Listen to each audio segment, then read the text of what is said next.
Hi everyone. आज इस video में आपको आंतरिक शांति का मार्ग के विषय में बताऊंगा। एक बार भगवान बुद्ध एक बरगद के पेड़ के नीचे बैठे थे। उनके चारों ओर जिज्ञासु शिष्य इकट्ठा थे। तभी एक परेशान व्यक्ति उनके पास आया और पूछा, जीवन दुखों से भरा क्यों है? बुद्ध मुस्कुराए और उसे पानी से भरा एक कटोरा दिया।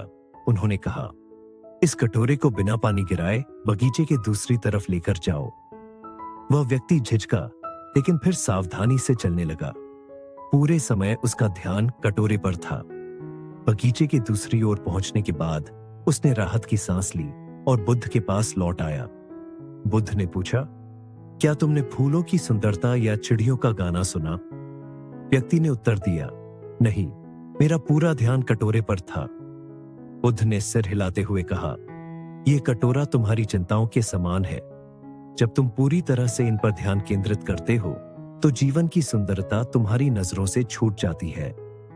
दुख जीवन से नहीं, बल्कि हमारी चिंताओं, भय और इच्छाओं से चिपके रहने से उत्पन्न होता है।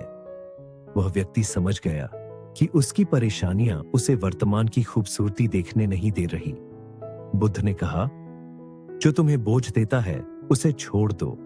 हर क्षण को बिना आसक्ति या विरोध के अपनाओ। यही शांति का मार्ग है।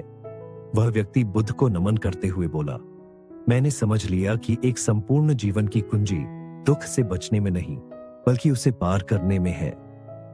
वह व्यक्ति थोड़ा रुका और फिर धीरे से बोला, लेकिन भगवान, जीवन में परिस्थितियां इतनी कठिन होती है कि उनसे दूर रहना असंभव सा लगता है। हम कैसे अपने दुखों और चिंताओं को छोड़ सकते हैं? बुद्ध ने मुस्कुराते हुए पास की मिट्टी उठाई और कहा, इस मिट्टी को अपनी मुट्ठी में कसकर पकड़ो। व्यक्ति ने ऐसा ही किया। कुछ देर बाद उसकी मुट्ठी में दर्द होने लगा और मिट्टी उसके हाथों से गिरने लगी। बुद्ध ने कहा, यदि तुम इसे और कसकर पकड़ने की कोशिश करोगे तो दर्द और बढ़ेगा, लेकिन यदि तुम इसे धीरे धीरे छोड़ दोगे तो तुम्हारा हाथ हल्का हो जाएगा और दर्द भी मिट जाएगा। यही जीवन का नियम है। व्यक्ति ने पूछा, तो क्या हमें सब कुछ छोड़ देना चाहिए? बुद्ध ने उत्तर दिया, नहीं, इसका अर्थ है संतुलन बनाना। अपने कर्तव्यों को निभाओ, लेकिन उन पर आसक्ति मत रखो। परिस्थितियां चाहे कितनी भी कठिन क्यों ना हो, ध्यान और समझदारी से उन्हें स्वीकार करो। जब तुम स्वीकार करोगे तो जीवन सहज हो जाएगा। व्यक्ति ने बुद्ध की बातों को आत्मसात किया और वचन दिया कि वह अपने जीवन में संतुलन और वर्तमान का आनंद लाने का प्रयास करेगा।